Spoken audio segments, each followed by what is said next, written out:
Praise the Lord. தேவனுடைய நாமத்திற்கு மகிமை உண்டாவதாக. இந்த நாளிலும் உங்கள் யாவருக்கும் நம்முடைய ஆண்டவரும் இரட்சகருமாயிருக்கிற இயேசு கிறிஸ்துவின் நாமத்தினாலே எங்கள் அன்பின் வாழ்த்துக்களையும் ஸ்தோத்திரங்களையும் தெரிவித்துக் கொள்கிறோம். கர்த்தர் நல்லவர்.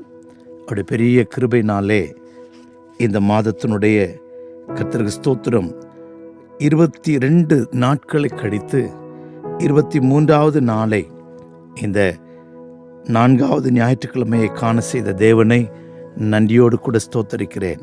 கர்த்தர் நல்லவர். இந்த ஜூன் மாதத்தினுடைய 22 நாட்கள் நம்மை ஆச்சரியமாய், அதிசயமாய், அற்புதமாய் கர்த்தர் நம்மை நடத்தி இந்த 23ஆம் நாளை காண செய்த தேவனை முழு இருதயத்தோடு நன்றியோடு கூட ஸ்தோத்தரிக்கிறேன். அவர் செய்த சகல உபகாரங்களையும் மறவாமல் அவருக்கு நன்றி செலுத்துவோம். கர்த்தர் நம்மை ஆசீர்வதிப்பாராக. கர்த்தருடைய நாமத்திற்கு மகிமை உண்டாகட்டும். நாம் 20ஆம் சங்கீதத்தினுடைய 2வது வசனத்தை தேவ தயவினாலே தியானித்து கொண்டிருக்கிறோம். அவர் பரிசுத்த ஸ்தலத்திலிருந்து உமக்கு ஒத்தாசை அனுப்பி சீயோனிலிருந்து உம்மை ஆதரிப்பாராக. கர்த்தருடைய நாமத்திற்கு மகிமை உண்டாகட்டும். சீயோனிலிருந்து நம்மை ஆதரிக்கிற கர்த்தர்.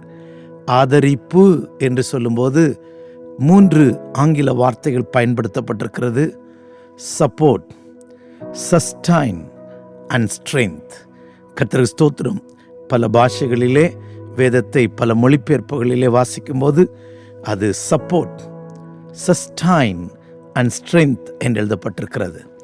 தேவன் நமக்கு ஒத்தாசையாய், நமக்கு கர்த்தருக்கு ஸ்தோத்திரம், நமக்கு பாதுகாப்பாய், அரணாய், சகாயராய், தாங்குகிறவராய், நம்மோடு கூட நம்மை நடத்துகிற அவருடைய திவ்ய அன்புக்காக நான் கர்த்தரை நன்றியோடு ஸ்தோத்தரிக்கிறேன். கர்த்தருடைய நாமத்திற்கு மகிமை உண்டாவதாக. கர்த்தருக்கு ஸ்தோத்திரம். சீயோனிலிருந்து ஆதரவு மட்டுமல்ல, சீயோனிலிருந்து ஆசீர்வாதத்தையும் தருகிறார் என்று நாம் தியானித்தோம். ஆசீர்வாதம் மாத்திரமல்ல, 110ஆம் சங்கீதம் 2ஆம் வசனத்திலே படிக்கிற வேளையிலே சீயோனிலிருந்து ஒரு வல்லமையின் செங்கோலை கர்த்தர் அனுப்புகிறாராம். கர்த்தருடைய நாமத்திற்கே மகிமையும் கனமும் உண்டாவதாக. 110ஆம் சங்கீதத்தினுடைய 2வது வசனத்தை வாசிக்க கேட்கலாம். கர்த்தர் சீயோனிலிருந்து உமது வல்லமையின் செங்கோலை அனுப்புவார். நீர் உம்முடைய சத்துருக்களின் நடுவே ஆளுகை செய்யும். கர்த்தருடைய நல்ல நாமம் மகிமைப்படுவதாக.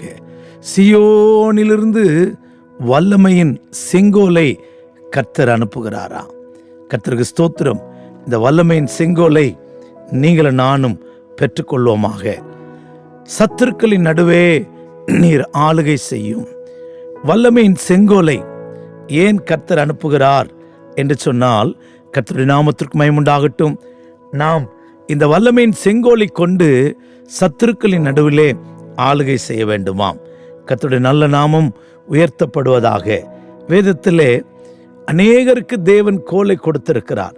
நீங்கள் மீகாவின் புஸ்தகம் 7ஆம் அதிகாரம் 14ஆம் வசனத்தை படிக்கும்போது, மைக்கா சாப்டர் 7 verse 14, கர்மேலின் நடுவிலே தனித்து வாசமாயிருக்கிற உமது சுதந்திரமாகிய மந்தையை, உம்முடைய ஜனத்தை உமது கோலினால் மேய்த்தருளும். பூர்வ நாட்களில் மேய்த்தது போல அவர்கள் பாசானிலும் கீழையாத்திலும் மேய்வார்களாக. கர்த்தருடைய நாமத்திற்கு மகிமை உண்டாகட்டும். இங்கே ஒரு விண்ணப்பத்தை வைக்கிறதை படிக்கிறோம். கர்மேலின் நடுவில் தனித்து வனவாசமாயிருக்கிற உமது சுதந்திரமான மந்தையை, உம்முடைய ஜனத்தை உம்முடைய கோலினால் மேய்த்தருளும். கர்த்தர் இங்கே கோலினால மேய்க்க ஒரு மேய்ப்பனாக ஒப்பு கொடுக்கிறதை நாம் படிக்கிறோம். நம்மை கர்த்தர் மேய்க்கட்டும். அவருடைய கோலினாலே ஆளுகை செய்யட்டும். கர்த்தருடைய நாமத்திற்கு மகிமை உண்டாகட்டும். அவருடைய மந்தை நீங்களும் நானும் தான். அவருடைய ஜனம் நீங்களும் நானும் தான். பூர்வ நாட்களில் மேய்த்தது போலவே அவர்கள் பாசானிலும் கீழையாத்திலும் மேய்வார்களாக. கர்த்தர் கோலை கொண்டு நம்மை மேய்க்க ஆசிக்கிறார். கோலினாலே நம்மை நடத்த விரும்புகிறார். கர்த்தருக்கு ஸ்தோத்திரம். எத்தனை பேர் இந்த காலை வேளையிலே சியோனிலிருந்து அனுப்பப்படுகிற செங்கோல், சியோனிலிருந்து அனுப்பப்படுகிற ஒரு செங்கோல் எனக்கு வேண்டும். அந்த அபிஷேகம் எனக்கு வேண்டும். அந்த அபிஷேகம் என்னை நடத்த வேண்டும். அந்த அபிஷேகத்தினாலே நான் சத்துருக்களை மேற்கொள்ள வேண்டும். அவர்கள் நடுவிலே நான் ஆளுகை செய்ய வேண்டும் என்று வாஞ்சையாய் இந்த காலை வேளையிலே நாம் ஒப்பு கொடுப்போமாக. ஆண்டவரே, அந்த சியோனிலிருந்து அனுப்புகிற அந்த செங்கோல் என்னை ஆளுகை செய்யட்டும். கர்த்தருடைய நாமத்திற்கு மகிமை உண்டாகட்டும். வெளிப்படுத்தல படிக்கும்போது இருப்பு கோலால் ஆளுகை செய்யும் ஆண் பிள்ளை அவள் பெற்றாள் என்று படிக்கிறோம். அப்படியானால் ஜெயங்கொண்ட சபை, ஜெயங்கொண்ட சபை ஆளுகை செய்கிற சபையாயிருக்கிறது. கர்த்தருக்கு ஸ்தோத்திரம். அவள் இருப்பு கோலால் ஆளுகை செய்கிற, அப்படியானால் கர்த்தருக்கு ஸ்தோத்திரம், எல்லா வல்லமைகளையும் ஜெயிக்கிற சபையாய் நீங்களும் நானும் ஆளுகை செய்ய வேண்டும். இங்கே பாசான் என்று சொல்வது மந்தைகள் மேய்கிற நல்ல மேய்ச்சலை காண்பிக்கிறது. கீலேயாத் என்று சொல்வது கர்த்தருக்கு ஸ்தோத்திரம், அது தெய்வீக சுகத்தை, ரணவைத்தியனை காண்பிக்கிறது. கர்த்தருக்கு ஸ்தோத்திரம். ஆம் பிரியமானவர்களே, தேவனுடைய சுகமாக்குகிற பிசின் தைலம் இருக்கிற அனுபவத்தை காண்பிக்கிறது. அப்படியானால் இந்த பிசின் தைலத்தின் அனுபவத்தினாலே கீலேயாத்திலே ரணவைத்தியன் இல்லையோ? கர்த்தருக்கு ஸ்தோத்திரம். ரணவைத்தியன் அங்கே இருக்கிறார். இந்த ரணவைத்தியனாம் நல்ல வைத்தியனாயிருக்கிற இயேசுவை கொண்டு நீங்களும் நானும் கீலேயாத்தின் மேய்ச்சலை மேய்கிறவர்களாய் மாறுவோமாக. கீலேயாத்தின் அனுபவத்திற்கு சொந்தக்காரராய் மாறுவோமாக. எல்லா வியாதியின் வல்லமைகளையும் ரணவைத்தியனாகிய இயேசுவை கொண்டு, கீலேயாத்தின் பிசின் தைலத்தை கொண்டு வியாதிகளை ஜெயிப்போமாக. வியாதியை ஆளுகை செய்வோமாக. கர்த்தருக்கு ஸ்தோத்திரம். நல்ல மேய்ச்சல் உள்ள இடம்தான் பாசான். பாசான் என்பது நல்ல உபதேசத்தை, நல்ல மேய்ச்சலை காண்பிக்கிறது. மேய்ச்சலினாலே, வசனத்தினாலே மேய்ந்து, உபதேசத்தினாலே மேய்ந்து, வசனத்திற்கு ஒப்பு கொடுத்து வசனம் நம்மை ஆளுகை செய்ய நாம் இடம் கொடுப்போமாக. வசனமும் கர்த்தருக்கு ஸ்தோத்திரம் தெய்வீக வல்லமையும் நம்மை ஆளுகை செய்யட்டும். அப்பொழுது நாம் எல்லா வல்லமைகளின் மேலும் ஜெயம் எடுக்கிறவர்களா இருப்போம். இங்கே மீகா வேண்டிக் கொள்கிறது போல நாமும் நம்மை ஒப்பு கொடுப்போம். ஆண்டவரே, உமது ஜனமாகிய மந்தையை, உம்முடைய ஜனத்தை உமது கோலினால மேய்த்தருளும். இந்த கோலினால மேய்த்தருளும். கர்த்தருக்கு ஸ்தோத்திரம். இந்த கோல் உடையவர்களாய் நாம் மாறுவோம். கர்த்தருக்கு ஸ்தோத்திரம். முதலாவதாக மோசேயின் கோலை குறித்து படிக்கிறோம். இது அற்புதத்தின் கோல். அற்புதத்தின் கோல். வேதத்திலே அநேக பரிசுத்தவான்கள் கோலை வைத்திருந்தார்கள். இதிலே நமக்கு கொடுக்கப்பட்டிருக்கிற சின்ன நேரத்திற்குள்ளே 1-2 காரியங்களை நாம் தியானிக்கலாம். கர்த்தருடைய நாமத்திற்கு மகிமை உண்டாகட்டும். யாத்திராகம புஸ்தகம் 4ஆம் அதிகாரத்திலே 2ஆம் வசனத்தில் படிக்கும்போது மோசே கிட்ட கர்த்தர் கேட்கிறார், உன் கையில் இருக்கிறது என்ன? கோல். அதை கீழே போடு. அது சர்ப்பமாய் மாறிற்று. அதன் வாளைப்பிடி அது கோலாய் மாறிற்று. கர்த்தருக்கு ஸ்தோத்திரம். இந்த கோலை கொண்டு கர்த்தருக்கு ஸ்தோத்திரம். முதலாவது அது மோசேயுடைய கோலாய் இருந்தது, இப்ப தேவனுடைய கோலாய் மாறிற்று. இந்த கோலை கொண்டு அநேக அற்புதங்களை செய்கிறான். கர்த்தருக்கு ஸ்தோத்திரம். மோசே இந்த கோலை கர்த்தருக்கு ஸ்தோத்திரம் தண்ணீரின் மேல், தண்ணீரிலே எகிப்தின் நைல் நதியில் அடிக்கிறான். அது இரத்தமாய் மாறுகிறது. யாத்திராகமம் 7ஆம் அதிகாரம் 17வது வசனத்திலே அப்படி படிக்கிறோம். கண்மலையிலே அடிக்கிறான். கர்த்தருக்கு ஸ்தோத்திரம். அது தண்ணீரை கொடுக்கிறது. எவ்வளவு அருமையான வார்த்தை. கோலை உயர்த்தி பிடிக்கிறான். ஓ, அமிலேக்கியர் தோற்று போகிறார்கள். கர்த்தருக்கு ஸ்தோத்திரம். எல்லாவற்றுக்கும் மேலாக என்னை ரொம்ப தொட்ட ஒரு வார்த்தை. யாத்திராகம புஸ்தகம் 14ஆம் அதிகாரம் 15வது வசனத்திலே படிக்கும்போது ஆண்டவர் மோசே பார்த்து சொல்லுகிறார், முன்னாலே செங்கடல், பின்னாலே பார்வோனின் சேனை, ஜனங்கள் எல்லாரும் ஏன் எங்களை இங்கே கொண்டு வந்தீர்? வனாந்தரத்திலே, எகிப்திலே இடமில்லை என்றா, எங்களுக்கு கல்லறை இல்லை என்றா இங்கே கொண்டு வந்தீர்? வனாந்தரத்தில் சாக வேணுமோ என்று ஜனங்கள் முறுமுறுக்கிறார்கள். அப்பொழுது கர்த்தர் மோசேயை பார்த்து சொல்லுகிறார். கர்த்தருக்கு ஸ்தோத்திரம். என்ன சொல்லுகிறார் தெரியுமா? யாத்திராகம புஸ்தகம் 14ஆம் அதிகாரம் 16வது வசனத்திலே, நீ உன் கோலை ஓங்கி உன் கையை சமுத்திரத்தின் மேல் நீட்டி சமுத்திரத்தை பிளந்து விடு. அப்பொழுது இஸ்ரவேல் புத்திரர் சமுத்திரத்தின் நடுவாக வெட்டாந்தரையிலே நடந்து போவார்கள். உன் கோலை நீ ஓங்கி உன் கையை சமுத்திரத்தின் மேல் நீட்டி, கர்த்தருக்கு ஸ்தோத்திரம், சமுத்திரத்தை பிளந்து விடு. Take your rod. கர்த்தருக்கு ஸ்தோத்திரம். உடைய கோலை எடு. Stretch forth upon the Red Sea. செங்கடலின் மேல் அந்த கையை நீட்டு, சமுத்திரத்தை பிளந்து விடு. சமுத்திரத்தை பிளக்கக்கூடிய வல்லமை, சமுத்திரத்தையே இரண்டாய் பிளக்கக்கூடிய வல்லமை மோசேயுடைய கோலிலே. கர்த்தருக்கு ஸ்தோத்திரம். ஆம் பிரியமானவர்களே, தண்ணீரை இரத்தமாக்கக்கூடிய வல்லமை, கண்மலையின் மேல் அடித்து தண்ணீர் புறப்படக்கூடிய அந்த அற்புதத்தின் கோல். கர்த்தருக்கு ஸ்தோத்திரம். அதிசயத்தின் கோல் தேவன் மோசேயுடைய கையில கொடுத்தார். இந்த கோலினாலே இஸ்ரவேல் ஜனங்களை கர்த்தருக்கு ஸ்தோத்திரம் அவன் வழிநடத்தி கொண்டே இருந்தான். எகிப்திலிருந்து விடுதலையாக்கி மந்திரவாதிகளின் வல்லமைகளுக்கு முன்பாக மோசேயின் கோலை நிமிர செய்து, கர்த்தருக்கு ஸ்தோத்திரம், மோசேயின் கோல் எவ்வளவு வல்லமை உள்ளது என்பதை தேவன் விளங்க பண்ணி கொண்டே இருந்தார். அப்படியானால் உனக்கு முன்பாக இருக்கிற செங்கடல் போன்ற சோதனைகள், உனக்கு முன்பாக இருக்கிற சமுத்திரம் போன்ற சோதனைகள், உன்னை பின்னே துரத்தி வருகிற பார்வோனின் வல்லமைகள், இவைகளை மேற்கொள்வதற்கு, இப்படிப்பட்ட சத்துருக்களை ஜெயிப்பதற்கு சீயோனின் செங்கோல், மோசேயுடைய கையில் இருந்த ஒரு கோலை போல உங்களுக்கும் எனக்கும் ஒரு அபிஷேகம் என்கிற கோல் இந்த காலை வேளையில உருவாக்கப்படுவதாக. ஆண்டவரே, சீயோனிலிருந்து செங்கோலாகிய அபிஷேகத்தை என் மேல் ஊற்றும். அந்த அபிஷேகத்தினாலே தடையாயிருக்கிற எல்லா தடைகளை நான் ஜெயிக்கத்தக்கதாக எனக்கு கிருபை தாரும், கிருபை தாரும் என்று கேட்போம். இந்த மோசேயின் கையில் இருந்த அந்த வார்த்தை மிகவும் மிகவும் என்னை உறுத்தி கொண்டே இருக்கிறது. நீ உன் கோலை ஓங்கி உன் கையை சமுத்திரத்தில் மேல் நீட்டி சமுத்திரத்தை பிளந்து விடு. இஸ்ரவேல் புத்திரர் சமுத்திரத்தின் நடுவாக வெட்டாந்தரையில் நடந்து போவார்கள். நான் செய்கிறேன் மோசே அப்படின்னு சொல்லல, நான் சமுத்திரத்தை பிளக்கிறேன் சொல்லல. மோசேக்கே இந்த அதிகாரத்தை தந்து விட்டார். மோசே, இந்த அதிகாரத்தை எப்படி உனக்கு கிடைத்தது என்று சொன்னால், என் கையில் இருக்கிற கோல் கர்த்தருடைய கோல், இந்த கர்த்தருடைய கோலை கொண்டு சமுத்திரத்தை பிளந்தேன் என்று சொல்வான். இந்த காலை வேளையில் உங்களுக்கு எனக்கு ஒரு நல்ல தூது கிடைக்கிறது. என்ன தூது தெரியுமா? கர்த்தருடைய அபிஷேகம், சீயோனிலிருந்து வல்லமையின் செங்கோல். மோசேயுடைய கோலே சமுத்திரத்தை பிளக்க வல்லமை உள்ளதானால், கர்த்தர் வாசம் பண்ணுகிற சீயோனிலிருந்து தம்முடைய செங்கோலை அனுப்புவாரானால், இந்த செங்கோலை கொண்டு உனக்கும் எனக்கு முன்பாக தடையாய் நிற்கிற எல்லா தடைகளை உடைக்கக்கூடிய ஒரு அபிஷேகம் இந்த காலவேளை உங்களுக்கு எனக்கு உண்டாவதாக, உங்களுக்கு எனக்கு உண்டாவதாக. அந்த செங்கோலை கேட்போமாக.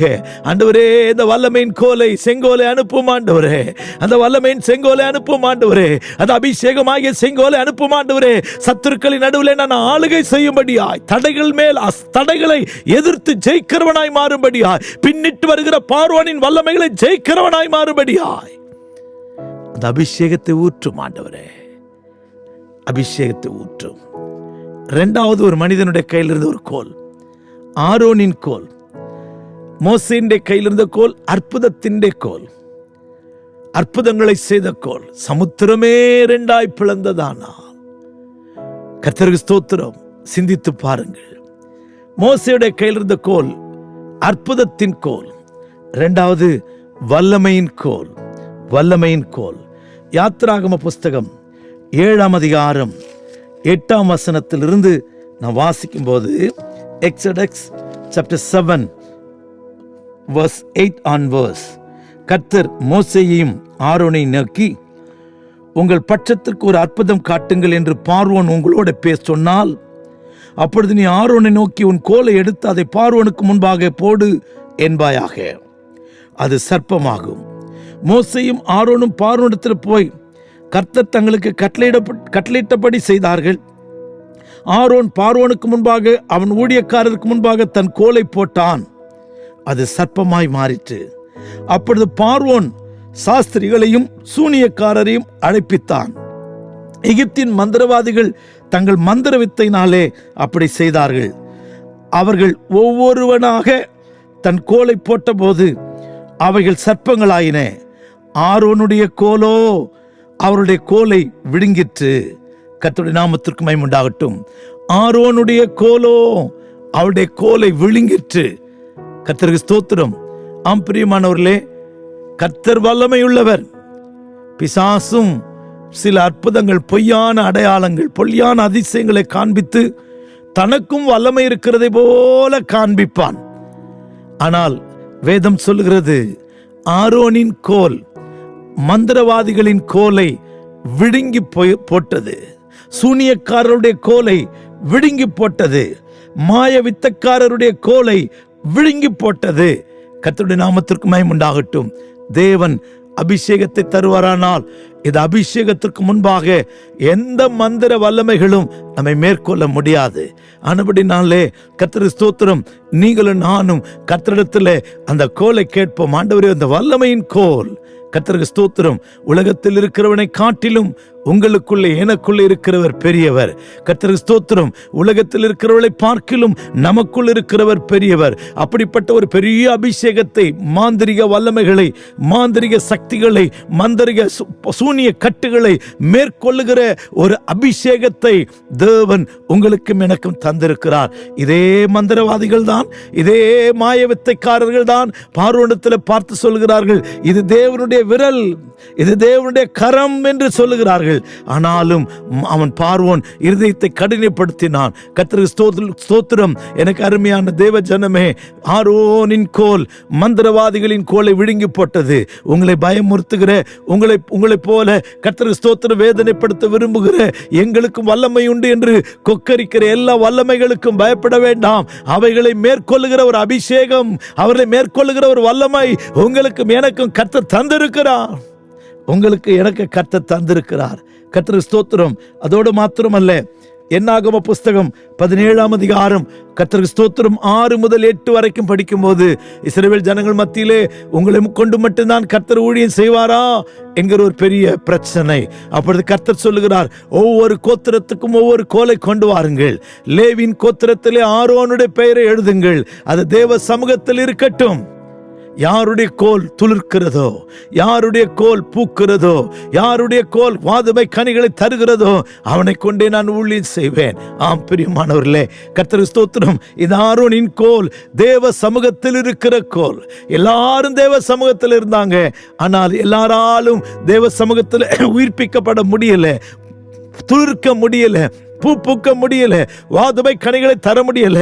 ஆனால் ஆரோனுடைய கோல் உயிர்ப்பிக்கப்பட்ட கோல். இதிலே நாம் கற்றுக்கொள்கிற சத்தியம் என்னவென்றால், உங்களுடைய சரீரத்தில் பலவிதமான பலவீன காய்ந்த கோலா இருக்கலாம், வறண்டு போன கோலா இருக்கலாம், வெட்டப்பட்ட கோலா இருக்கலாம். இனி நமக்கு வாழ்க்கை இல்லை என்று நீ கேள்விக்குறியோடு கூட ஜீவித்துக் கொண்டிருக்கலாம். அவ்வளவுதான், முடிந்து விட்டது என்று நினைக்கலாம். தேவ சமூகத்தில் கொண்டு வந்து நீ வை. உன்னுடைய காய்ந்த கோலை, காய்ந்ததாம் கோலை, உன்னுடைய ஜீவியத்தில் இருக்கிற காய்ந்த நிலவரத்தை கர்த்தருடைய சமூகத்தில் வைத்துவிடு. தேவன் ஒரு அபிஷேகத்தை அனுப்புவாரானால், தேவன் தம்முடைய வல்லமையின் செங்கோலை நீட்டுவாரானால், உன்னை கர்த்தர் உயிர்ப்பிப்பார். உன்னை கர்த்தர் உயிர்ப்பிப்பார். உன்னை கர்த்தர் பலப்படுத்துவார். உன்னை கர்த்தர் மேன்மைப்படுத்துவார். உன்னை எல்லா ஜனங்களுக்கு முன்பாக கர்த்தர் உயர்த்த சித்தமாயிருக்கிறார். உனக்குள்ள இருக்கிற அபிஷேகம் அப்படிப்பட்ட ஒரு வல்லமையான அபிஷேகம். கர்த்தருக்கு ஸ்தோத்திரம். நீங்களும் நானும் வாடி போகிறவர்கள் அல்ல, தோய்ந்து போகிறவர்கள் அல்ல. உங்களை உயிர்ப்பிக்கிறதற்காக தான் தேவ சமூகம் இருக்கிறது. அடிக்கடி தேவ சமூகத்தில் வந்து இந்த அபிஷேகத்தை புதுப்பித்துக் கொள்வோம். அபிஷேகத்தினாலே கர்த்தருக்கு ஸ்தோத்திரம். பக்திக்கு மாத்திரமல்ல, ஜீவனத்துக்கு வேண்டிய எல்லாவற்றையும் அவருடைய திவ்ய வல்லமை தந்தருளும் என்று 2 பேதுரு நிருபக்காரன் சொல்லுகிறான். ஆம் பிரியமானவர்களே, பக்திக்கு மாத்திரமல்ல, ஜீவனத்துக்கு வேண்டிய எல்லா நன்மைகளையும் இந்த அபிஷேகத்தாலே நாம் பெற்றுக்கொள்வோம். உயிர்ப்பிக்கப்படுவோம். Quickening power, resurrection power, power of the resurrection.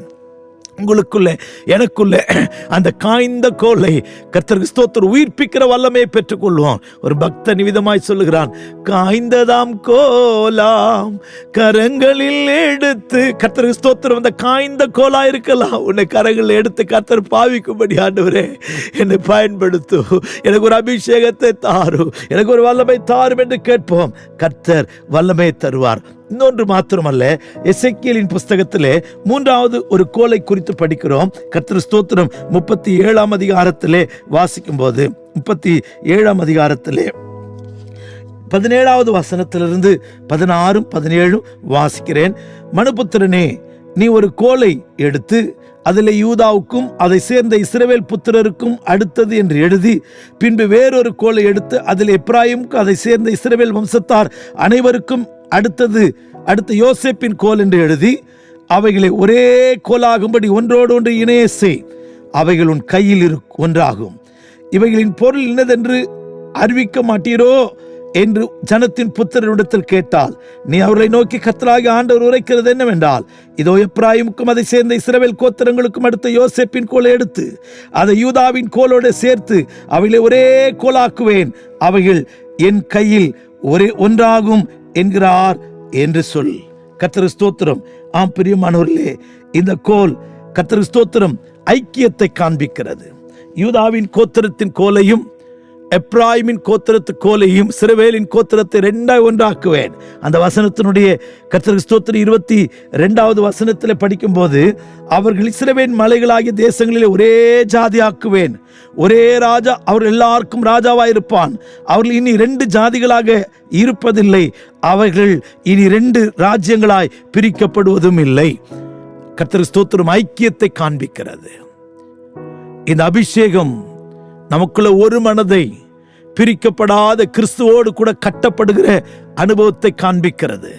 இன்றைக்கு ஒப்பு கொடுக்கலாமா? 2 கோல்களையும் ஒன்றாயினை செய்யும்படி ஒப்புக்கொடு. கர்த்தர் ஸ்தோத்திரம். தேவன் மாத்திரமே உங்களுக்கும் எனக்கும் ஏக சிந்தை, ஏக ஐக்கியம், ஏக வல்லமையை கர்த்தர் உங்களுக்கு தர முடியும். ஆம் பிரியமானவர்களே, கர்த்தர் ஸ்தோத்திரம். மோசேயின் கோல் அற்புதத்தின் கோல், ஆரோனின் கோல் வல்லமையின் கோல். கர்த்தர் ஸ்தோத்திரம். எசேக்கியேலிலே வாசிக்கிறோம் ஃபெலோஷிப், ஐக்கியம். கர்த்தர் ஸ்தோத்திரம். ஒரே கோலாய் நானும் என் இயேசுவும் ஐக்கியத்தில், கிறிஸ்துவனுடைய ஐக்கியத்தில். அதனால்தான் 1 கொரிந்தியர் 1:9 வசனத்தில் படிக்கும்போது, நம்முடைய குமாரனாகிய இயேசு கிறிஸ்துவுடனே கூட ஐக்கியமா இருப்பதற்கு அழைத்த தேவன் உண்மையுள்ளவராயிருக்கிறார். உங்களை தேவன் கிறிஸ்துவோடு கூட ஐக்கியப்படும்படிக்கு அழைத்திருக்கிறார். உங்களுடைய ஐக்கியம் யாரோடு இருக்கிறது? உங்களுடைய ஐக்கியத்திலே எப்படிப்பட்ட ஐக்கியம் உடையவர்களா இருக்கிறோம்? தேவனுடைய கையில ஒரே கோலா, என் கையில ஒரே கோலாகும். இயேசுவையும் உங்களையும் பிரிக்க கூடாது, மனைவியையும் புருஷனையும் பிரிக்க கூடாது. கர்த்தர் ஸ்தோத்திரம். ஒன்றாய் இணைக்கப்பட்ட சரீரமாய், ஒன்றாக்கப்பட்டவர்களாய், இசைந்த ஆவி உள்ளவர்களாய், ஒரே மனதை உடையவர்களாய், ஒரே சிந்தை உடையவர்களாய், ஒன்றாக்கப்பட்ட கிறிஸ்துவின் ஒருமைப்பாட்டிலே தேறினவர்களாய் மாறக்கூடிய கோலாய் கர்த்தர் மாற்றுவாராக. இந்த கோலை குறித்து இன்னும் அதிகமாய் நாம் வாசிப்போமானால், எசேக்கியேல் 20ஆம் அதிகாரத்திலே படிக்கும்போது 37வது வசனத்திலே 38ஆம் வசனத்திலே வாசிக்கும்போது, அங்கே கர்த்தர் ஸ்தோத்திரம் அது அருமையானவர்களே ஐக்கியத்தின் கோலை அது காண்பிக்கிற வேறு விரிதலை காண்பிக்கிறது. கர்த்தர் ஸ்தோத்திரம். லேவியராகம புஸ்தகம் 27:32 அது கர்த்தருக்கு பரிசுத்தம். கோலின் கீழாக்கப்பட்டவர்கள் கர்த்தருக்கு பரிசுத்தம். உன்னை கர்த்தர் தமக்கென்று வேறு விரிக்கும்படியாய் விரும்புகிறார். 23ஆம் சங்கீதம் 4ஆம் வசனத்திலே அது தேற்றுகிற கோல். கர்த்தருக்கு ஸ்தோத்திரம். கோலும் தடியும் என்னை தேற்றும். ஆதியாகமம் 49:10 படிக்கும்போது, இந்த கோல் சமாதான கர்த்தர் வரும் அளவும் நம்மை விட்டு இந்த கோல் நீங்க கூடாது, இந்த அபிஷேகம் நீங்க கூடாது, இந்த வல்லமை நீங்க கூடாது, அந்த அற்புதத்தின் கிரியைகள் நீங்க கூடாது. கர்த்தருக்கு ஸ்தோத்திரம். யாக்கோபு கோலின் முனையிலே சாய்ந்து கொண்டான், வாக்கு தத்தத்தை பிடித்து சாய்ந்து கொண்டான். கர்த்தருக்கு ஸ்தோத்திரம். ஐக்கியமுள்ளவர்களாய் நீங்களும் நானும் மாறுவோம், ஐக்கியமுள்ளவர்களாய் நீங்களும் நானும் மாறுவோம். கர்த்தருடைய நாமம் மகிமைப்படுவதாக. கர்த்தருக்கு ஸ்தோத்திரம். எசேக்கியேல் 20ஆம் அதிகாரத்திலே 37வது வசனத்திலே, நான் உங்களை கோலின் கீழ் செல்லும்படி செய்து உங்கள் உடன்படிக்கைக்கு உட்படுத்தி கலகக்காரரையும் துரோகிகளை உங்களை விட்டு பிரித்து போடுவேன். வேறு விரிதலை காண்பிக்கிறது. இந்த கோலின் கீழாய் நடப்பீர்களானால் நமக்குள்ள ஒரு வேறுபாட்டின் ஜீவியம், இந்த கோலின் நமக்குள்ள இருக்குமானால் நமக்கு ஒரு வேறு விடுதலின் ஜீவியம். கர்த்தருக்கு ஸ்தோத்திரம். கர்த்தருக்கு பரிசுத்தம் என்கிற ஜீவியம், தேவனுடைய ஆறுதலை கண்டடைகிற ஜீவியம், எல்லா அப்படிப்பட்ட அனுபவங்கள் எல்லாம் கர்த்தர் உங்களுக்கு எனக்கு தருவாராக. ஜெபிப்போமா? ஆண்டவரே, 20ஆம் சங்கீதம் 2ஆம் வசனத்தின்படி எங்களோடு நீர் பேசிக் கொண்டிருக்கிறீர்.